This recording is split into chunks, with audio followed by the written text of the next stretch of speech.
Oh, hello everyone, I'm Steve Revill from RISC OS Open, and just to give you a very quick overview, I'm sure everyone already knows, but our goal at RISC OS Open is to act as a hub and a central meeting point for the RISC OS community.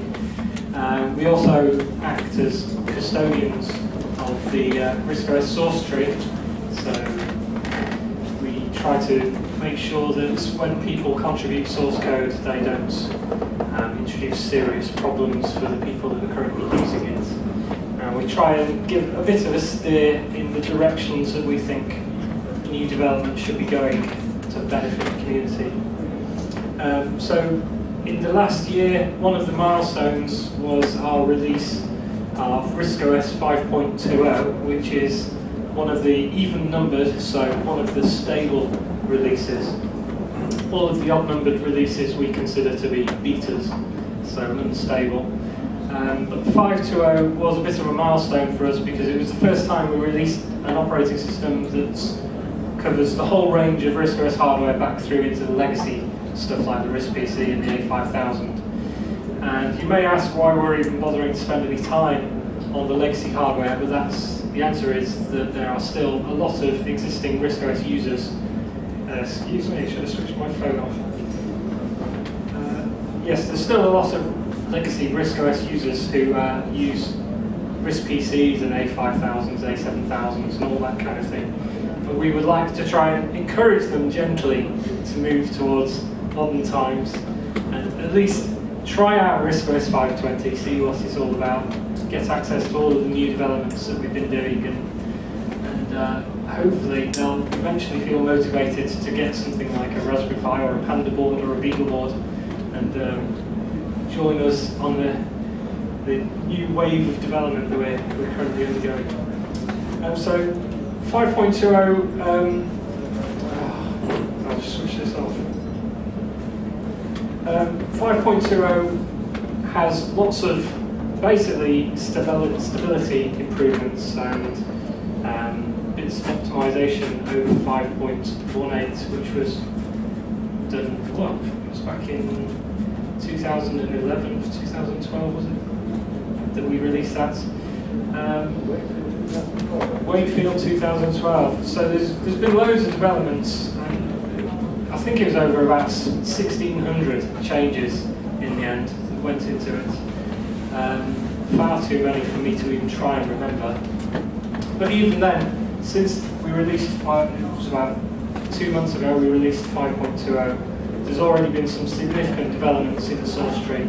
Like Jeffrey Lee has been working on things like alpha channels in sprites, which I think is going to be a real benefit in the long run. For things like paint and draw, we can finally add translucency and the ability to blend one thing on top of another, as well as all of the benefits of having sprites like icon sprites blending in with their backgrounds properly, which we've never had before.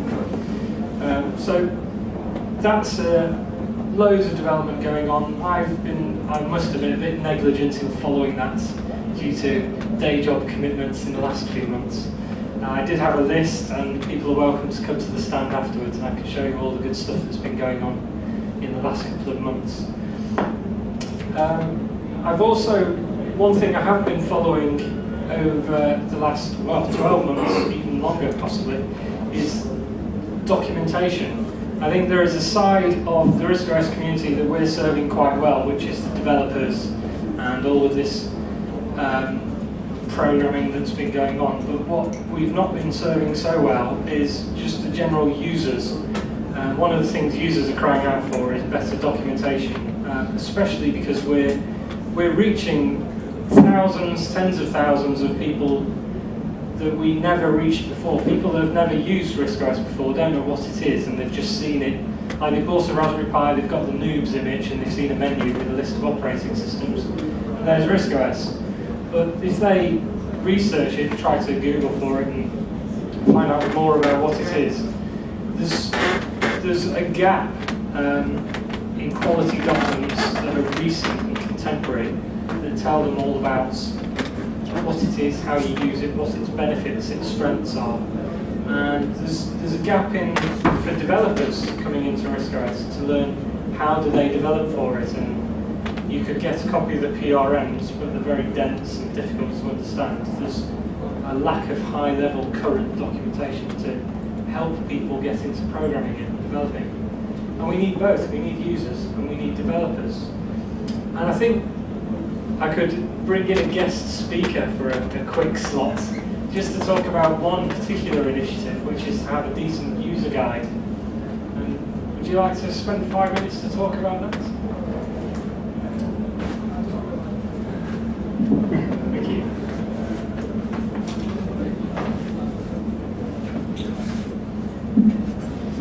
Thank you. This will take just a second.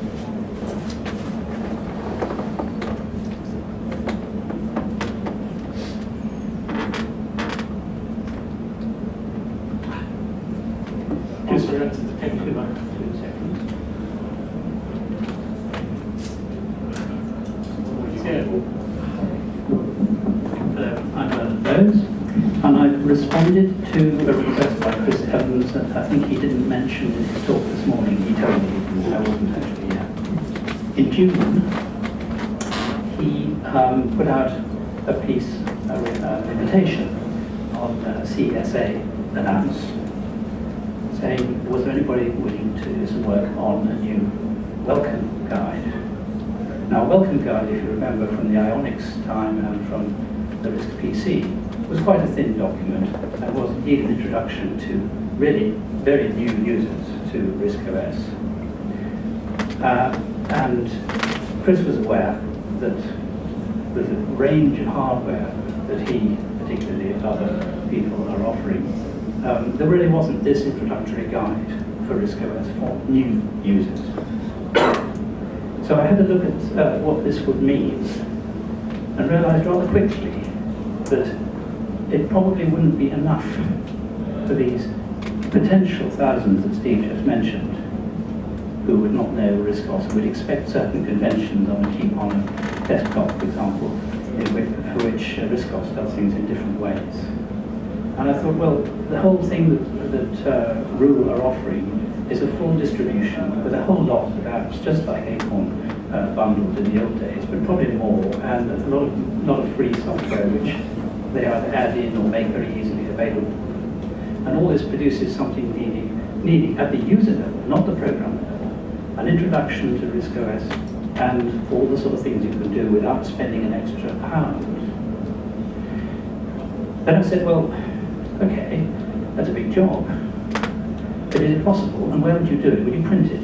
No, because printing things is expensive, and then people may not want to buy them, and it's a problem with inventory and context what. So it obviously should be a group effort, kind of open source effort, using HTML in a way which has been done before with the user guide. If you go back to RISC OS 3.7, it was done, but it was done in rather a naff way. And it was done in the late 90s, and things have moved on. So what do you do? Well, my suggestion is that you have something which is easily available on the internet, and therefore like a book, but in fact on your tablet or your computer or whatever, perhaps separate from your RISC OS one. In this case, this is HTML files on a Google Drive, and I've started here. You can see the beginnings of a contents list, and there are one or two contents, one or two cross links on that, which if you actually push, you get some more text, some more stuff. So, for example, I press desktop, and then, sorry, you won't be able to see this from very far back, but there is the makings, the start of real documentation here. Which is more up to date than anything we've seen before. So how do we achieve that any further? Only by individual volunteer effort. Several people have come forward, both today and previously, as a result of Chris Evans' invitation, to proofread, which is good, because of course even one needs it to be well written, understandable, with good cross-references, and actually describe correctly how the software works at the user level. But actually, to get to make use of those proofreaders, you need people to do what I've currently been doing here, and I need more of those. So that's what we're trying to do. An open source, volunteer, central HTML effort, which doesn't have an end date, it has begun, and it simply goes on improving as with any open source software that is successful and popular. So there's the challenge. So that's an example of one of the areas where we think this community effort can really help bring RISC OS within reach of all these new users. We want to make it more than just a novelty that they try, they see it, they try it, and then they don't really have anything anywhere further they can go with it, because the lack of introductory text like that and descriptions of all the great interesting things you can potentially do. Another piece of work is to update the basic manual, because that's hopelessly out of date. And we've got another guy is writing a book which will be in print form, I think, and possibly downloadable as well. And that will be a system programmer's guide to RISC OS. So if you buy a Raspberry Pi, quite often you're a hobbyist and you're interested in messing around with developing stuff and fiddling with GPIO lines and controlling robot arms and things like that. But the question is, how do you do that with RISC OS? And a book like that is essential for simplifying the process of getting from booting into your RISC OS box and writing some software to actually make it do something useful. And we've already got the PRMs, which we all know their limitations. They're old, they're out of date, and they are difficult tomes to try and get your head around. You know, they're not laid out in a way that you can just sit there and read them from front to back and suddenly you know how to program RISC OS. They're certainly more of a reference. So a book like the System Programmer's Guide can sit on top of the PRMs, and it's filling definitely a missing link, I think. Especially given what the Raspberry Pi is all about and the type of people that buy it, and the fact that they've sold over 1.5 million of the things. That's a large potential market of new users and new developers for RISC OS, and that's something we sorely need. So documentation is just as important, I think, as developing software. So it's something we've been keeping a close eye on, and we would love people to get involved. Certainly get in touch with us if you want to get involved with any of those projects. Speaking of projects, I think it brings me on to the core of what I wanted to talk about, which is how do we move RISC OS forward from where it is at the moment as a little niche operating system that very few people know about.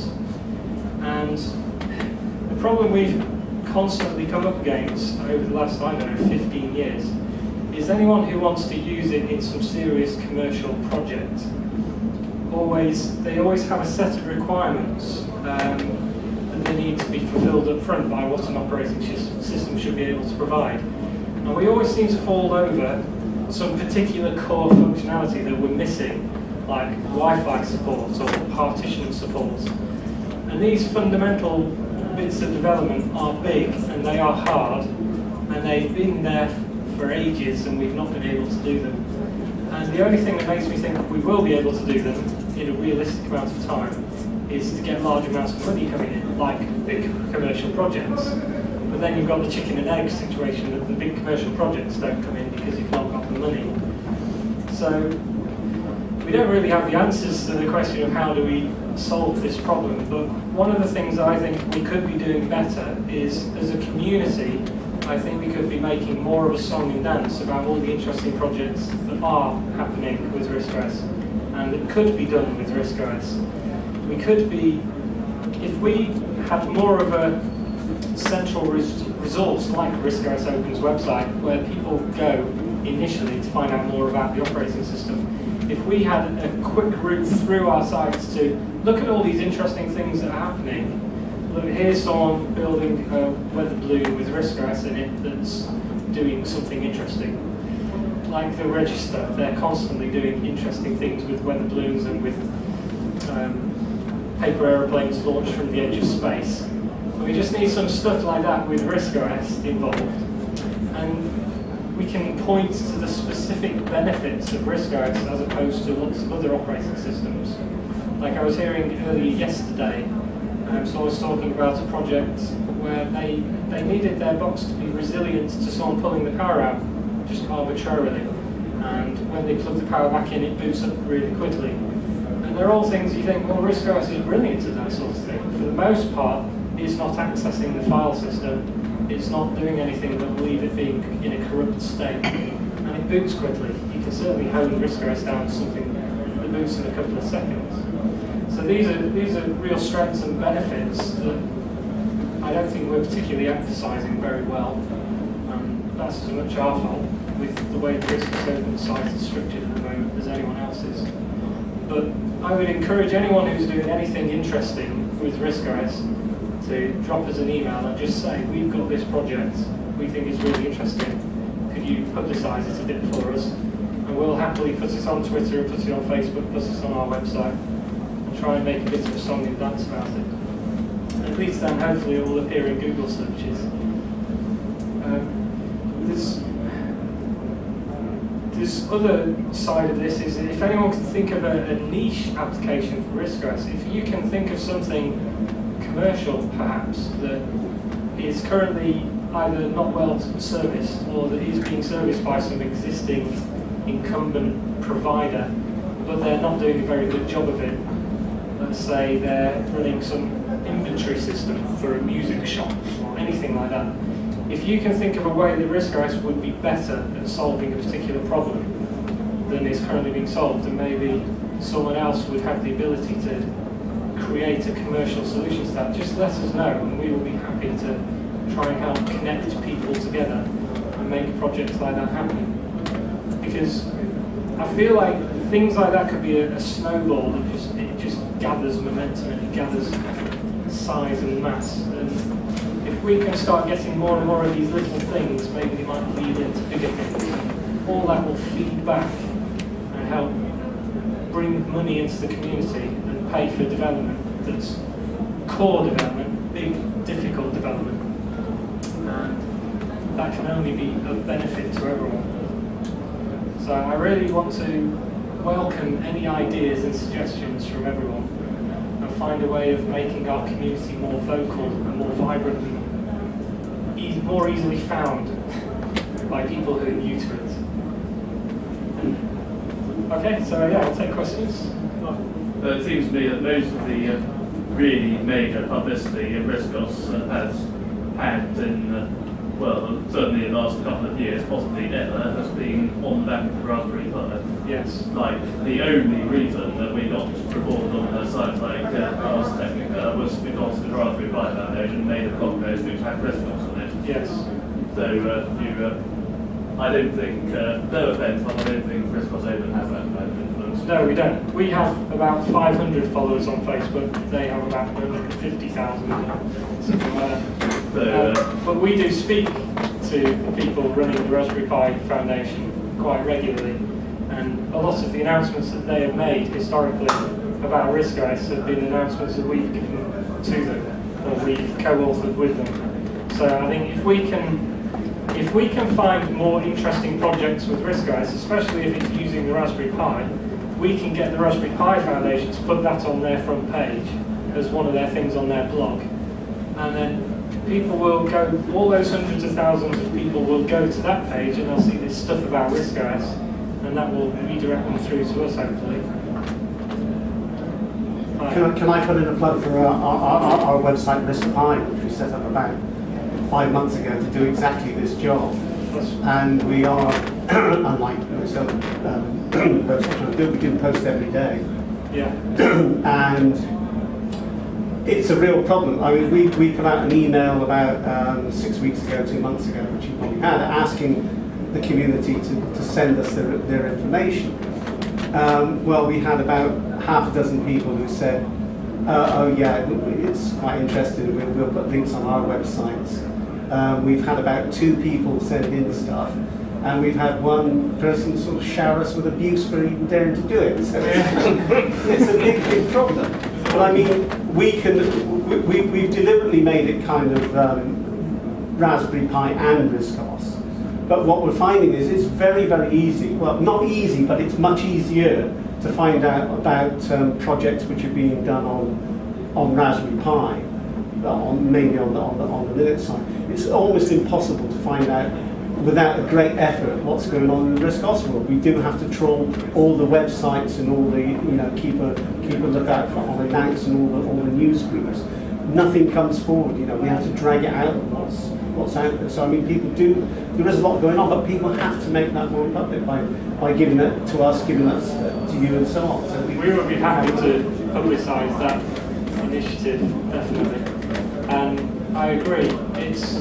It's one of those things that until it's established and people have got used to it, like the conferences they want to announce, people won't automatically think about announcing what they're doing via that channel. And so the more we can pester the established people to put all their announcements through there, the more it will gather steam, and hopefully more people will realise, oh, that's the natural place for it.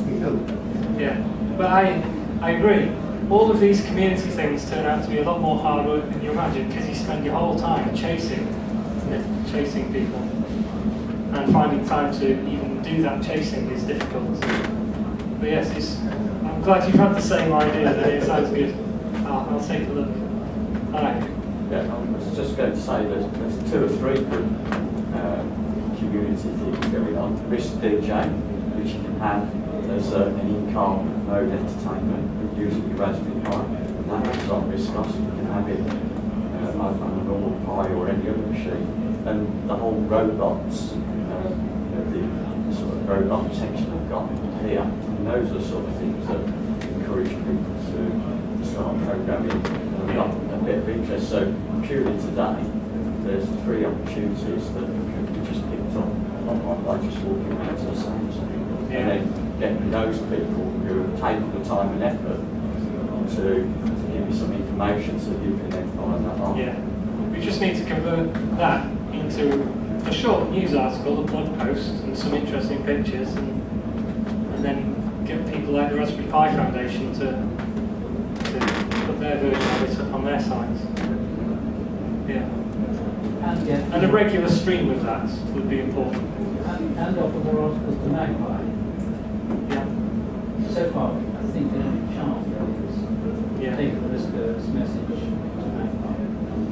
Yeah. Magpie is the magazine, isn't it? Yes. How many of them are there these days? Sorry? I know about the 3 Pi magazines as I like to. Yes, Pi Addict is another one. I've got an idea for the project. Sorry? I've got an idea for you. Remember the old Noticeable Pro program? Put out date for help. It's basically writing notice boards. Right. The idea is with a Raspberry Pi, you've got you've got a mount or icon, you can mount it on the back of the TV. Yeah. So you've got the thing of it being, if it gets turned off, it come back again and go straight into the loop. You need to take more modern file formats, like JPEGs, PNGs, GIFs. That's an ideal thing for RISC OS and Pi because it's So it's like digital signage type of thing. yes. You want it to be random or ordered, continuous going on the loop. Yeah. So it's just these. Someone could knock that up in very little time and just release it as a project. There you go. Free digital signage application. Yeah. And the fact it runs RISC OS under the hood, it's neither here nor there.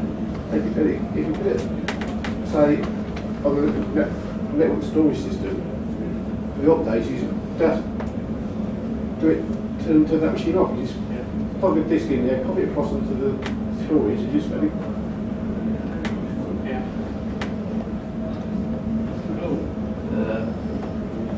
Going back to something, that example you gave earlier about the project which had to survive a sudden unexpected power off. Yes. I think that highlights one of the things which it's quite easy to lose sight of in our little community bubble, which is that it's not only important to show, in order to compel new users towards our platform, it's not only important to show them how RISC OS can do the things that they want it to do, but also how other systems will not be able to do the things that RISC OS has to offer them.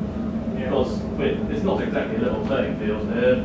We're a tiny niche operating system. We're not even the default option in the Raspberry Pi distribution, and nobody is going to try go with a complete outsider on a whim. They have to give them a good, compelling reason to use that instead of using Linux or Windows or Mac or whatever. Yeah. So one of the things you need to do is pique their curiosity by getting in their face and regularly in a place where they're looking, which is like the Raspberry Pi website.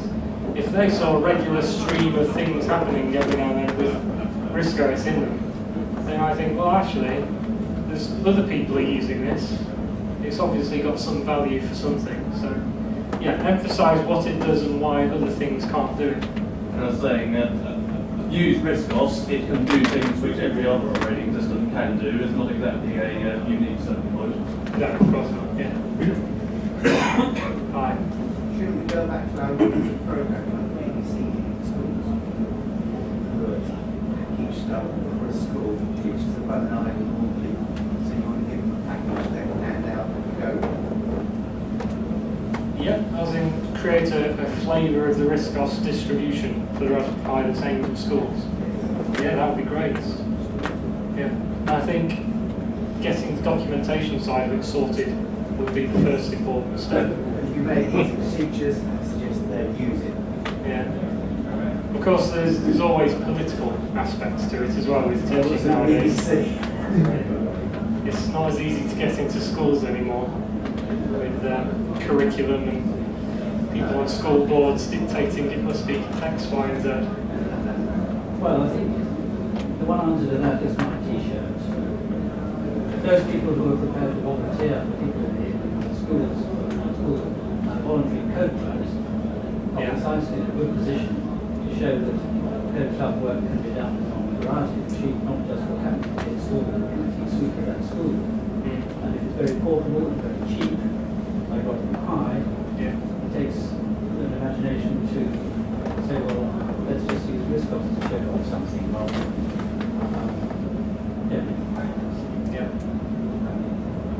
I think the Raspberry Pi Foundation would be supportive of an initiative that gets into education through the back door, perhaps, through after-school clubs and things like that. I got the moment something which I meant to say a while ago. I think that's the whole education thing is an aspect of RISC OS where it does have distinct advantages over its competitors. It's something. I know a lot of people will say that the fact it's so easy to get into the internals and break it has makes it have less value as an operating system, but as an educational operating system, combined with the fact that it's still so small and simple, I think it has great potential for value. But I think we really ought to be pushing it a lot harder towards educational applications than we are. I've got an idea for a new Raspberry position. I have a short video of somebody who's good talking, showing what RISC OS does, how to use it. It's easy to see, but once you see what you do. When it's written down, people tend to switch off.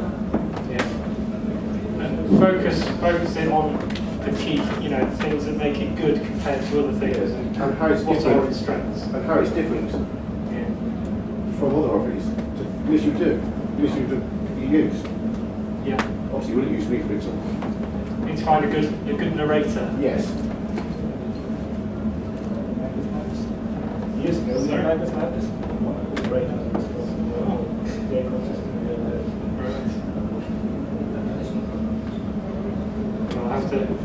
We'll probe our contacts at the BBC. Get some favours. We can't favor with the voice. He was the voice. He was the voice. He was the voice, yes. Yeah. Sorry, we get this on the same place. Richard Baker. Any other questions? We do get those. Well, thank you all for your time.